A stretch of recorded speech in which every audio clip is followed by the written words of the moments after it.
محبت تم سے ہے جانا، از کلم سونی رائٹس۔ قسط نمبر 3۔ کچھ لمحوں تک عالیہ اور علی کی نظروں کا خاموش تبادلہ جاری رہا۔ بھائی شکریہ، کیسا؟ ہم تو جب آپ کہیں گے آ جایا کریں گے۔ علی کا دوست دانش علی کے سحر کو توڑتے ہوئے اسے مخاطب کر کے گویا ہوا۔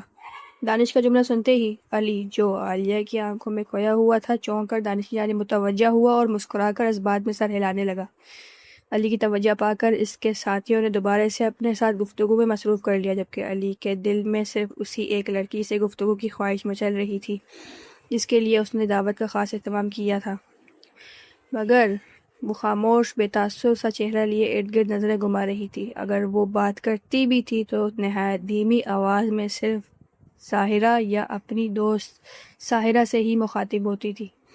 کچھ دیر بعد علی نے سب کو عشائیے کے لیے چھت پر آنے کی دعوت دی، جہاں اوپن ایریا میں 2 طویل ڈائننگ ٹیبلز کو نہایت خوبصورتی سے سجایا گیا تھا۔ وہیں مختلف انواع و اقسام کے دیسی اور غیر ملکی کھانوں کا شاندار انتظام موجود تھا۔ علی کے کہنے پر تمام لوگ چھت پر پہنچے اور شاندار ڈنر سے لطف اندوز ہونے لگے، لیکن عالیہ، جو پہلے ہی بیزار تھی، خود کو اس ماحول میں ایڈجسٹ نہیں کر پا رہی تھی۔ کچھ دیر سب کے ساتھ ڈائننگ ٹیبل پر بیٹھنے کے بعد فون کال کے بہانے اپنی کرسی سے اٹھ گئی اور سب سے کچھ فاصلے پر چھت کی منڈیر کے پاس جا کر کھڑی ہوئی نیچے لندن کی خوبصورت نائٹ ویو کو دیکھنے میں محو ہو گئی۔ کچھ لمحے یوں ہی کھڑی سوچوں میں گم رہنے کے بعد اس نے ٹھنڈی ہوا میں ایک لمبا اور پرسکون سانس کھینچا، پھر نظریں اٹھا کر چاند کو دیکھنے لگی، جو آج آسمان پر پوری آب و تاب اور سفید چاندنی بکھیرے فلک کی زینت بنا ہوا تھا۔ علی، جو ملازموں کے ساتھ مل کر سب کو کھانا سرو کر رہا تھا، اس کی نظر سب سے کچھ دور تنہا کھڑی عالیہ پر پڑی۔ اسے دیکھتے ہی وہ اپنا کام چھوڑ کر اسی کی جانب بڑھا اور اس کے پیچھے جا کھڑا ہوا۔ ایک لمحے اس نے آسمان پر چمکتے چاند کو دیکھا اور پھر چاند کو محویت سے تکتی عالیہ کو دیکھنے لگا۔ یہ علی کے لیے بہت دل افروز منظر تھا، جہاں 2 چاند ایک دوسرے کو دیکھ رہے تھے۔ اس حسین منظر کو دیکھ کر علی نے انابی لبوں پر ایک دلکش تبسم ابھر آیا۔ ہائے! اس کی عین پیچھے کھڑے علی نے دھیمے لہجے میں گفتگو کی پہل کی۔ اپنے پیچھے یہ بھاری اور مانوس آواز سنتے ہی عالیہ یکدم چونک کر پلٹی، جہاں علی خوش مزاجی سے ہلکی مسکراہٹ سجائے کھڑا اسے ہی دیکھ رہا تھا۔ ہائے!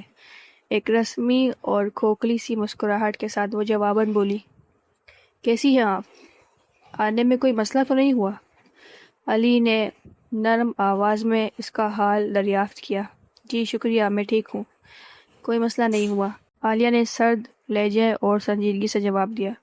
علی کو ابھی تک یقین نہیں آ رہا تھا کہ جس لڑکی کی اس نے خواہش کی تھی وہ اس کے گھر میں مہمان بن کر ہی صحیح لیکن اس کی آنکھوں کے سامنے کھڑی تھی۔ اسے ایک بڑی کامیابی سمجھ رہا تھا وہ۔ گڈ، آپ یہاں تنہا کیوں کھڑی ہیں؟ کھانا پسند نہیں آیا آپ کو؟ علی نے اپنے بائیں ہاتھ کی جانب اشارہ کرتے ہوئے پوچھا، جہاں سب کھانے سے لطف اندوز ہو رہے تھے۔ نہیں، ایسی کوئی بات نہیں، کھانا بہت اچھا تھا مگر مجھے بھوک نہیں لگی۔ عالیہ نے رسمی سی مسکراہٹ کے ساتھ نفی میں سر ہلاتے ہوئے جواب دیا۔ چلیں کوئی بات نہیں، ویسے کیا کرتی ہیں آپ؟ علی نے بات بدلتے ہوئے اگلا سوال کیا۔ ظاہر ہے اس عمر میں لوگ پڑھتے ہیں، آپ بھی پڑھتے ہی ہوں گے۔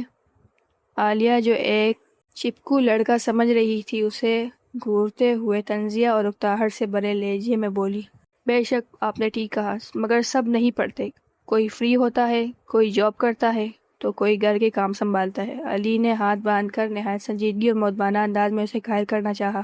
رائٹ، بٹ زیادہ تر لوگ پڑھتے ہیں اور میں بات ہمیشہ میجورٹی کی کرتی ہوں۔ چلیں آپ کی دلیل درست مان لیتے ہیں۔ علی ارد گرد دیکھتے ہوئے وقفے وقفے سے اس کی آنکھوں میں جھانک لیتا تھا، جو اس پر مسلسل ایک صحت طاری کیے جا رہی تھی۔ ایسے میں بھلا وہ باتوں کو طول کیوں نہ دیتا؟ آپ کے آنے کا بہت شکریہ، مجھے واقعی بہت اچھا لگا کہ آپ آئیں، علی نے گفتگو کو سمیٹتے ہوئے کہا۔ اسے اندازہ ہو گیا تھا کہ یہاں مزید کھڑے رہنے کا کوئی فائدہ نہیں، الٹا عالیہ کے رد عمل سے اس کی اکتاہٹ واضح ہو رہی تھی۔ زارا اصرار کر رہی تھی، وہ بیسٹ فرینڈ ہے، اسی لیے آنا پڑا مجھے۔ عالیہ نے 2 ٹوک الفاظ میں اپنی مجبوری بیان کی۔ چلیں یہ بھی اچھا ہے، آپ کو کسی بھی چیز کی ضرورت ہو تو بلا جھجک بتائیے گا، اپنا آخری جملہ ادا کرتے ہوئے علی نے وہاں سے جانے کا ارادہ کیا۔ Thank you. وہی رسمی سی مسکراہٹ اور سر اس بات میں ہلا کر اس نے بھی بات ختم کی اور علی وہاں سے روانہ ہو کر اپنے دوستوں کی جانب بڑھ گیا جو آپس میں گپ شپ میں مصروف تھے۔ عالیہ کی اس قدر اکتاہٹ اور سر میری کو محسوس کرنے کے بعد علی کا چہرہ بھی قدرے مرجھا گیا تھا۔ ایسے کیسے چلے گا یار، اسے تو مجھ میں کوئی دلچسپی ہی نہیں ہے اور مجھ سے اپنے دل کی یہ حالت سنبھالی نہیں جا رہی۔ بے بسی کی حالت میں اس کے رویے کو یاد کرتے ہوئے علی نے خود سے بڑبڑایا۔ اسی لمحے اسے دانیال اور اسفند کی وہ بات یاد آئی کہ عالیہ تک رسائی آسان نہیں، جیسا انہوں نے کہا تھا۔ عالیہ اس سے بھی زیادہ سخت اور تلخ مزاج نکلی۔ اب آپ ہی کچھ کریں نا میرے مولا، یہ معاملہ تو میرے لیے بہت مشکل ہوتا جا رہا ہے۔ سوچوں میں گم آسمان کی جانب نگاہ اٹھائے وہ اپنے رب سے مدد کی طلب کرنے لگا۔ دن گزرتے گئے اور علی کی کوششیں مسلسل جاری رہیں۔ اسی دوران عالیہ کے بجائے زہرا کے ساتھ علی کی دوستی کافی بڑھ چکی تھی۔ دوسری جانب اسفند کی شادی کی تیاریاں بھی عروج پر تھیں۔ اسی سلسلے میں آج زہرا عالیہ کو لے کر مال میں شاپنگ کرنے آئی ہوئی تھی۔ اسے علی کی کال آ گئی۔ چلتے چلتے زہرا نے موبائل نکالا اور کال اٹینڈ کی۔ ہاں علی، کیسے ہو؟ عالیہ، جو زہرا کے ساتھ قدم سے قدم ملائے چل رہی تھی، زہرا کے منہ سے علی کا نام سن کر اسے عجیب سی نظروں سے دیکھنے لگی۔ عالیہ کو اس بات پر دلی اطمینان تھا کہ اچھا ہوا زہرا نے اسے یہاں نہیں بلایا تھا اور وہ نہیں آیا۔ میں ٹھیک ہوں، آپ کی کال آئی تھی مجھے 2 گھنٹے پہلے۔ معذرت خواہ ہوں، ذرا مصروف تھا۔ اب بتائیے سب ٹھیک ہے؟ دوسری طرف سے علی کی معذرت خواہانہ آواز ابھری۔ ہاں سب ٹھیک ہے۔ میں نے اس لیے کال کی تھی کہ آج شام کو میرا عالیہ اور اسفند بھائی کے ساتھ شاپنگ کا پلان تھا۔ اسفند بھائی تو نہیں آئے، وہ شہر سے باہر گئے ہوئے ہیں، اور تم نے بھی فون کا جواب نہیں دیا تو میں نے دوبارہ کال نہیں کی۔ ابھی صرف میں اور عالیہ ہی آئے ہوئے ہیں۔ زہرا کی آواز سنتے ہی علی افسوس اور پچھتاوے کے سمندر میں غوطہ زن ہو گیا کہ کاش اس وقت اس نے فون اٹھا لیا ہوتا۔ مجھے بالکل علم نہیں تھا۔ آئی ایم سو سوری، بس مصروفیات کی وجہ سے موبائل دیکھا ہی نہیں۔ اٹس اوکے، کوئی بات نہیں، پھر کبھی صحیح۔ کافی رات بھی ہو گئی ہے، آپ دونوں کو اب گھر لوٹ جانا چاہیے۔ علی نے فکر مند لہجے میں انہیں واپسی کی ہدایت دی۔ کچھ نہیں ہوتا، تم اتنے پریشان مت ہو، زہرا نے اسے تسلی دیتے ہوئے بات ٹال دی، مگر اسے اندازہ نہیں تھا کہ اس کی یہ لاپرواہی کتنی مہنگی پڑنے والی تھی۔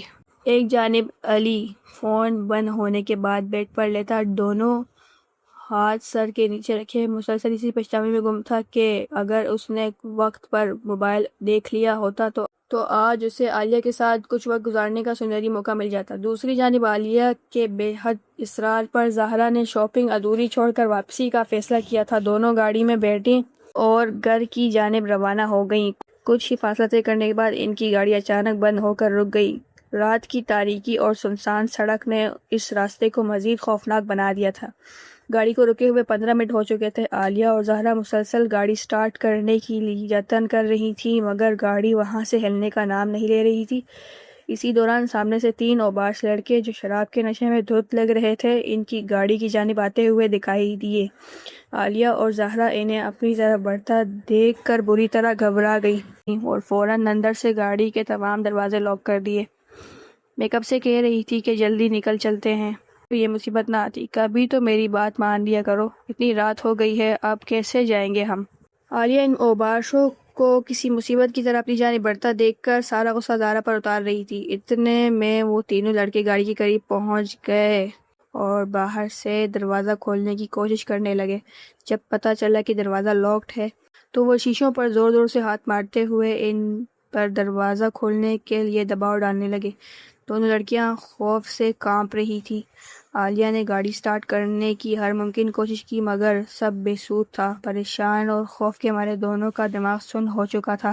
جب انہوں نے اندر سے دروازے نہیں کھولے تو ان اوباشوں نے اپنے ہاتھوں اور مکوں سے شیشہ توڑنے کی کوشش شروع کر دی۔ زہرا نے خوف زدہ ہو کر اپنا موبائل اٹھایا۔ چونکہ اس کی آخری دفعہ علی سے بات ہوئی تھی اس لیے ریسنٹ کال ہسٹری میں پہلا نمبر علی کا ہی تھا، اس لیے کانپتے ہاتھوں سے مدد کے لیے علی کو کال ملائی۔ یہاں علی اپنے کمرے میں ابھی تک یوں ہی سوچوں میں گم جاگ رہا تھا۔ سائڈ ٹیبل پر پڑے موبائل کی گھنٹی نے اسے چونکا دیا۔ اسکرین پر زہرا کا نام چمک رہا تھا۔ اس نے فوراً کال ریسیو کی۔ ہاں جی، پہنچ گئے گھر آپ لوگ؟ علی نے پرسکون لہجے میں پوچھا۔ علی کہاں ہو تم؟ جہاں بھی ہو پلیز میری مدد کرو، ہم بہت بری مصیبت میں پھنس گئے ہیں۔ زہرا نے روتے اور کانپتے ہوئے بمشکل الفاظ ادا کیے۔ کیا؟ اچھا ریلیکس، پریشان نہ ہو، مجھے صرف یہ بتاؤ کہ آپ لوگ اس وقت ہو کہاں؟ میں فوراً پہنچتا ہوں۔ زہرا کی گھبرائی ہوئی آواز سن کر علی یکدم بیڈ سے اٹھ کھڑا ہوا اور خود بھی شدید پریشان ہو گیا تھا، مگر زہرا کو تسلی دے رہا تھا۔ زہرا نے روتے ہوئے اسے اپنے آس پاس کا پتہ بتا دیا تھا، لیکن اسے کوئی خاص امید نہیں تھی کہ وہ بچ پائیں گے یا علی وقت پر پہنچ سکے گا۔ ایک جانب کافی دیر کی جدوجہد کے بعد بھی جب وہ اوباش شیشہ توڑنے میں ناکام رہے تو ان میں سے ایک کی نظر سڑک کنارے پڑے پتھروں پر پڑی۔ وہ فوراً بھاگ کر ایک بھاری پتھر اٹھا لایا اور یہ منظر دیکھ کر زہرا اور عالیہ کی چیخیں نکل گئیں۔ انہیں یقین ہو گیا تھا کہ اب کسی معجزے کے بغیر ان کا بچنا ناممکن ہے۔ دوسری جانب زہرا کی کال سنتے ہی علی انتہائی عجلت میں اپنے بنگلے سے ان کی مدد کے لیے نکل چکا تھا اور راستے میں پولیس کو بھی اس کی لوکیشن کی اطلاع دے چکا تھا۔ شرابی لڑکے نے قریب آ کر اس پتھر سے پوری طاقت سے شیشے پر وار کیا۔ چند منٹوں کی جدوجہد کے بعد بالآخر زہرا کی طرف والا شیشہ ٹوٹ کر بکھر گیا۔ شیشہ ٹوٹتا دیکھ کر دونوں کی جان حلق میں آ گئی اور کانچ کے ٹکڑے لگنے سے زہرا کے بازو پر کٹ بھی لگ گیا۔ کچھ ہی لمحوں میں ان درندوں نے گاڑی کا دروازہ کھولا اور دونوں کو زبردستی باہر نکال لیا اور انہیں ڈرانے اور ہراساں کرنے لگے۔ دونوں لڑکیاں چیختے چلاتے ہوئے مدد کی پکار لگا رہی تھیں، مگر اس سنسان سڑک پر ان کی آواز سننے والا کوئی نہ تھا۔ اب ان اوباشوں نے عالیہ اور زہرا کو بازو سے پکڑ کر زبردستی اپنی ساتھ سڑک کے کنارے اندھیرے کی طرف گھسیٹنا شروع کر دیا، جس پر وہ دونوں بری طرح مزاحمت کر رہی تھی۔ اسی عین موقع پر کسی مسیحا کی طرح علی وہاں پہنچ گیا۔ لڑکیوں کی چیخیں اور اوباشوں کی حرکت دیکھتے ہی علی کا خون کھول اٹھا۔ وہ دوڑتا ہوا ان کے قریب پہنچا اور پوری طاقت سے ایک لڑکے کو لات مار کر لڑکیوں سے دور کیا۔ اس نے فوراً دونوں کو چیخ کر واپس گاڑی میں بیٹھنے کا کہا۔ عالیہ اور زہرا بھاگ کر گاڑی میں چھپ گئی اور علی اکیلا ان تینوں اوباشوں سے گتم گتا ہو گیا۔ گاڑی میں سہم کر بیٹھی عالیہ اور زہرا اسے آوازیں دے رہی تھیں کہ ان نشے میں دھت پاگلوں سے نہ الجھے، مگر علی شدید غصے میں تھا، اور وہ ہوتا بھی کیوں نہ، وہ تو یہ بھی گوارا نہیں کر سکتا تھا کہ عالیہ کو کوئی آنکھ اٹھا کر بھی دیکھے تو جن لوگوں نے اس کی جان من کو تکلیف پہنچائی تھی وہ انہیں زندہ کیسے چھوڑ سکتا تھا۔ علی ان تینوں کو بے دردی سے پیٹ رہا تھا اور انہیں کافی زخمی کر چکا تھا، مگر وہ تین تھے اور علی اکیلا۔ مسلسل لڑنے کی وجہ سے علی کو بھی کافی چوٹیں آ چکی تھی۔ اچانک ایک لڑکے نے پیچھے سے علی پر وار کیا۔ اسی وقت سامنے والے نے زوردار دھکا دیا۔ علی خود کو سنبھال نہ سکا اور پیچھے کی جانب زمین پر گر پڑا۔ اس موقع کا فائدہ اٹھاتے ہوئے تینوں اوباشوں نے علی پر دھاوا بول دیا اور اسے مارتے ہوئے اٹھنے کا موقع ہی نہ دیا۔ یہ ہولناک منظر دیکھ کر گاڑی میں بیٹھی عالیہ اور زہرا مزید خوفزدہ ہو گئی۔ انہیں لگا کہ بازی ایک بار پھر ان کے ہاتھ سے نکل چکی ہے۔ ان اوباشوں کو لگا کہ اب یہ لڑکا اٹھ نہیں سکے گا، اس لیے وہ دوبارہ گاڑی کی طرف بڑھنے لگے۔ لڑکیوں کی سانسیں رک گئیں۔ اتنے میں دور سے پولیس کے سائرن کی آواز گونجی اور ان کی گاڑیاں تیزی سے اسی جانب آتی دکھائی دی۔ پولیس کو آتے دیکھ کر اوباشوں کے حواس باختہ ہو گئے اور وہ جان بچانے کے لیے ادھر ادھر بھاگنے لگے۔ علی نے ہمت جمع کی اور تیزی سے اٹھ کر بھاگتے ہوئے ان دونوں لڑکوں کو دبوچ لیا، جبکہ تیسرا فرار ہونے لگا۔ پولیس اہلکاروں نے اس کا پیچھا کیا اور وہ لڑکھڑا کر توازن کھوتا ہوا سڑک پر جا گرا۔ یوں پولیس اسے بھی گرفتار کرنے میں کامیاب ہو گئی۔ پولیس ان غنڈوں کو ہتھکڑیاں پہنا کر اپنے ساتھ لے گئی، تب جا کر سب نے سکھ کا سانس لیا۔ علی نے پولیس افسران سے بات کر کے انہیں تمام صورتحال سے آگاہ کیا اور مطمئن کر کے رخصت کیا، اور پھر وہ خود گاڑی کی طرف بڑھا۔ ڈرائیونگ سیٹ پر بیٹھتے ہی اس نے سب سے پہلے عالیہ اور زہرا کی خیریت دریافت کی اور انہیں تسلی دی۔ پھر اس نے گاڑی بند ہونے کی وجہ پوچھی۔ جب پتہ چلا کہ گاڑی خود بخود بند ہوئی تھی تو اس نے اپنے زخموں کی پرواہ کیے بغیر بونٹ کھول کر گاڑی کو چیک کرنا شروع کیا۔ تھوڑی سی جدوجہد کے بعد گاڑی سٹارٹ ہو گئی۔ وہ تینوں روانگی کے لیے تیار ہو گئے۔ عالیہ علی کو یوں ماہرانہ انداز میں گاڑی ٹھیک کرتا دیکھ کر حیران رہ گئی تھی۔ واؤ، مجھے اندازہ نہیں تھا کہ تمہیں گاڑی بھی ٹھیک کرنے آتی ہے۔ پیچھے بیٹھی زہرا بھی علی کی مہارت پر داد دیے بغیر نہ رہ سکی۔ گاڑیوں کے بارے میں تھوڑی بہت سمجھ بوجھ رکھتا ہوں، میں آپ دونوں کو اپنی گاڑی میں لے جاتا، لیکن وہ کافی پیچھے کھڑی ہے اور اس وقت سب سے زیادہ ضروری آپ لوگوں کو بحفاظت گھر پہنچانا ہے۔ علی نے فرنٹ مرر سے پیچھے زہرا کی طرف دیکھتے ہوئے جواب دیا۔ اسی دوران عالیہ کی نظر اچانک علی کی ہتھیلی پر پڑی جو خون آلود ہو رہی تھی۔ اسے دیکھتے ہی عالیہ پریشان ہو گئی۔ وہ بظاہر جتنی بھی تلخ مزاج اور غصے کی تیز کیوں نہ ہو، مگر دل کی نرم تھی اور کسی کو یوں تکلیف میں نہیں دیکھ سکتی تھی۔ علی جیسے اپنی ذرا بھی پرواہ نہیں تھی، گاڑی کا گیئر لگا کر روانگی کا ارادہ کر رہا تھا۔ آپ کو چوٹ لگی ہے ہاتھ پر؟ عالیہ بلاخر جھجکتے ہوئے علی کو مخاطب کر گئی۔ علی جس کی پوری توجہ ڈرائیونگ پر تھی، پیچھے سے عالیہ کی فکر مند آواز سن کر لمحے کے لیے حیرت سے ساکت ہوا اور پھر اس کے لبوں پر ایک مسکراہٹ پھیل گئی۔ اسے عالیہ کی جانب سے اس جملے اور فکر کی بالکل بھی توقع نہیں تھی۔ کیا یہ چوٹ؟ ارے یہ تو معمولی سی ہے، کوئی بات نہیں۔ اس نے اپنے ہاتھ کی طرف سرسری سی نگاہ ڈال کر عالیہ کو مطمئن کرنا چاہا۔ یہ اپنا ہاتھ آگے کریں، فی الحال اسے اپنی ہتھیلی پر باندھ لیں تاکہ خون زیادہ نہ نکلے۔ عالیہ نے اپنے پرس سے ایک ہلکے گلابی رنگ کا نفیس رومال نکالا اور پیچھے سے آگے کی طرف ہاتھ بڑھاتے ہوئے کہا، آئیڈیا اچھا ہے، بہت شکریہ آپ کا۔ علی نے انتہائی احتیاط سے اور عقیدت سے وہ رومال تھاما جس سے عالیہ کی بھیری بھیری خوشبو علی کی سانسوں کو مہکا رہی تھی۔ اصل میں لڑتے ہوئے ان میں سے ایک نے کھڑکی کا ٹوٹا ہوا کانچ اٹھا کر مجھ پر وار کیا۔ اس وار کو روکنے کے نتیجے میں ہتھیلی کو کٹ لگ گیا۔ سر نیچے کیے رومال کو اپنے ہاتھ پر باندھتے ہوئے اس نے چوٹ لگنے کی وجہ بتائی۔ ہماری وجہ سے آپ کو اتنی تکلیف اٹھانی پڑی۔ عالیہ شرمندگی سے اس کے خون آلود ہاتھ کو دیکھے جا رہی تھی۔ ارے آپ پریشان کیوں ہو رہی ہیں؟ بس خدا کا شکر ادا کریں کہ پولیس بروقت پہنچ گئی اور ہم سب ایک بڑی مصیبت سے بچ گئے۔ علی نے مسکرا کر بات کو ہلکا کرنا چاہا۔ اس طرح صرف رومال باندھنے سے کوئی فرق نہیں پڑے گا، خون رک نہیں رہا، ہمیں باتوں میں وقت ضائع کرنے کے بجائے فوراً ہاسپٹل جانا چاہیے۔ زہرا جسے عالیہ کا علی پر یوں مہربان ہونا کھٹک رہا تھا، فوراً بیچ میں بول پڑی۔ زہرا ٹھیک کہہ رہی ہے، ہمیں ہاسپٹل جانا چاہیے۔ عالیہ نے بھی فکر مند لہجے میں زہرا کی تائید کی۔ نہیں، سب سے پہلے آپ دونوں کو آپ کے گھر ڈراپ کروں گا، اس کے بعد ہی کوئی اور بات سوچوں گا۔ ویسے بھی چوٹیں اتنی گہری نہیں ہیں۔ یہ حتمی فیصلہ سناتے ہوئے علی نے گاڑی کی رفتار بڑھا دی اور سیدھا زہرا کے گھر کا رخ کیا۔ سارے راستے عالیہ اسی واقعے کے بارے میں سوچتی اور لرزتی رہی۔ زہرا کے اصرار پر عالیہ نے آج رات اس کے گھر میں رکنے کا فیصلہ کیا کیونکہ اس کا اپنا گھر کافی دور تھا۔ راستے پر تینوں خاموش رہے۔ علی ان کا دھیان بھٹکانے کی کوشش کرتا رہا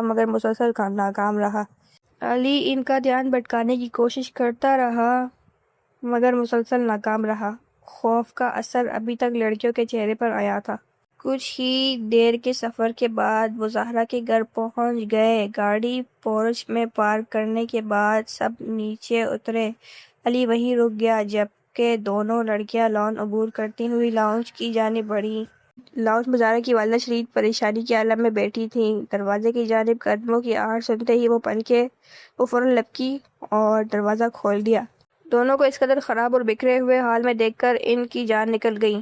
اسی دوران ان کی نظر واحد لون میں کھڑے علی پر پڑی۔ اس کی شرٹ پر جگہ جگہ خون کے دھبے تھے اور موبائل کان سے لگا کسی کو مسلسل کال ملا رہا تھا تاکہ واپسی کا کوئی بندوبست کر سکے۔ بیٹا یہ سب کیا ہے؟ تم لوگ اتنی رات کو کس حال میں آ رہے ہو اور یہ باہر زخمی کھڑا لڑکا کون ہے؟ زہرا کی والدہ نے پریشانی کے عالم میں بیک پر کئی سوالات داغ دیے۔ امی اتنے سارے سوالات، ذرا سانس تو لینے دے اندر آ کر۔ زہرا بھی تھکی ہاری لاؤنج میں داخل ہوئی اور پیچھے مڑ کر علی کو دیکھنے لگی جو اب کال کاٹ کر پینٹ کی جیب میں موبائل ڈالتے ہوئے گیٹ کی طرف جانے لگا تھا۔ کچھ تو بتاؤ، آخر ہوا کیا ہے؟ میرا پریشانی سے برا حال ہو رہا ہے۔ رفاقت زہرا کی والدہ نے ملازم کو آواز لگائی۔ جی بیگم صاحبہ، جاؤ باہر جو لڑکا جا رہا ہے اسے فوراً اندر بلا کر لاؤ، ساری سچائی اب وہی بتائے گا۔ عالیہ اور زہرا کو خاموش پا کر انہوں نے ملازم کو حکم دیا۔ ارے بھائی صاحب رکیے۔ ملازم دوڑتا ہوا گیٹ کے قریب پہنچے، علی کے پاس گیا اور اسے پیچھے سے پکارا۔ ایک مردانہ آواز سن کر علی کے قدم رک گئے اور اس نے پلٹ کر دیکھا۔ ایک 40 سالہ کمزور سا آدمی خاکی شلوار قمیض پہنے کھڑا تھا۔ جی کیا ہوا؟ علی نے اپنی رعبدار مگر تھکی ہوئی آواز میں رکنے کی وجہ پوچھی۔ آپ کو بیگم صاحبہ بلا رہی ہیں، پلیز میرے ساتھ اندر چلیے۔ اچھا چلو پھر۔ ملازم کے کہنے پر علی اس کے ساتھ واپس مڑا اور باوقار انداز میں قدم بڑھاتا ہوا لاؤنج میں داخل ہو گیا۔ اس دوران زہرا کی والد بھی شور سن کر لاؤنج میں آ چکے تھے اور زہرا روتے ہوئے اپنے والدین کو مختصر سا ماجرا سنا چکی تھی۔ اب علی ان سے کچھ فاصلے پر دونوں ہاتھ پیچھے باندھے مؤدبانہ انداز میں کھڑا تھا۔ بیٹا، زہرا نے مجھے سب بتا دیا ہے، تمہارا جتنا بھی شکریہ ادا کروں کم ہے کہ تم نے میری بچیوں کی عزت اور جان بچائی۔ زہرا کے والد نے گلوگیر لہجے میں کہا۔ نہیں انکل، شکریہ کی کوئی ضرورت نہیں، میں نے بس وہی کیا جو ایک انسان ہونے کے ناطے میرا فرض تھا۔ علی نے خندہ پیشانی سے جواب دیا۔ اب اس وقت کہاں جا رہے ہو اتنی رات کو؟ انکل، میں اپنے گھر جا رہا ہوں۔ تم اس حالت میں بالکل بھی نہیں ہو کہ اتنی رات گئے اکیلے سفر کر سکو۔ خون بھی بہہ چکا ہے، اسی لیے آج رات تم یہیں رک جاؤ، ویسے بھی صبح ہونے میں کچھ ہی گھنٹے باقی ہیں۔ زہرا کے والد نے اسے سختی سے منع کرتے ہوئے ٹھہرنے کی ہدایت دی۔ اسی دوران زہرا کی والدہ نے دونوں لڑکیوں کو زہرا کے کمرے میں بھیج دیا اور خود بھی علی کا شکریہ ادا کرتے ہوئے اس پر وہیں رکنے کا اصرار کرنے لگی، جس پر علی بالآخر رضامند ہو گیا۔ رفاقت، یہ علی بیٹا آج رات یہیں رکیں گے، انہیں گیسٹ روم دکھا دو اور خیال رکھنا کہ انہیں کسی بھی قسم کی پریشانی نہ ہو۔ زہرا کے والد نے ملازم کو حکم دیا۔ ملازم علی کو لے کر گیسٹ روم کی طرف چلا گیا۔ لاؤنج میں اب صرف زہرا کے والدین رہ گئے تھے۔ مجھے آج زہرا پر شدید غصہ آ رہا ہے، اسے اتنی رات تک بلا وجہ باہر نہیں رہنا چاہیے تھا، تم کل سختی سے سمجھانا اسے۔ زہرا کا والد برہمی سے بولا۔ آپ ٹھیک کہہ رہے ہیں، میں کل بات کروں گی اس سے۔ وہ تو بھلا ہو اس فرشتے جیسے لڑکے علی کا، اگر وہ بروقت نہ پہنچتا تو خدا جانے آج آفت آ جاتی۔ بالکل ٹھیک کہہ رہی ہو، بہت ہی نیک اور بہادر بچہ ہے۔ دونوں میاں بیوی علی کی بہادری کی تعریف کرتے ہوئے کچھ دیر بعد اپنے کمرے کی جانب روانہ ہو گئے۔ دوسری طرف زہرا کے کمرے میں موجود عالیہ زہرا کے بازو پر لگے کٹ کی مرہم پٹی کر چکی تھی اور اسی دوران زہرا کو ملازم کے ذریعے اطلاع مل گئی تھی کہ علی آج رات انہی کے گھر ٹھہر گیا ہے۔ چلو اٹھو۔ زہرا خود بھی اٹھی اور صوفے پر بیٹھی عالیہ کو بھی بازو سے کھینچا۔ اب کہاں جا رہی ہو اس وقت؟ چوٹ لگی ہے تمہیں؟ عالیہ نے حیران ہو کر پوچھا۔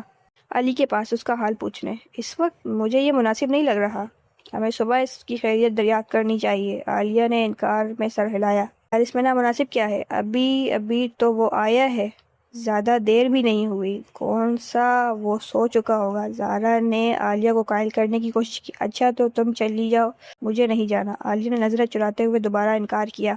زیادہ ڈرامے نہ کرو، تم نہیں جاؤ گی تو میں بھی اکیلے نہیں جا پاؤں گی، چلو اٹھو جلدی۔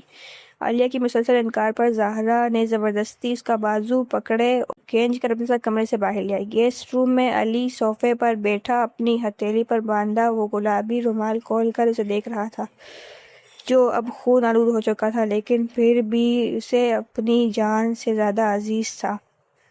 اس نے بے ساختہ رومال کو چوما اور اسے احتیاط سے اپنی پینٹ کی جیب میں رکھ لیا۔ پھر فرسٹ ایڈ باکس جو اس نے ملازم سے منگوایا تھا، اس سے دوائی اور بینڈیج نکالنے کی کوشش کرنے لگا۔ اتنے میں کمرے کے دروازے پر ہلکی سی دستک ہوئی۔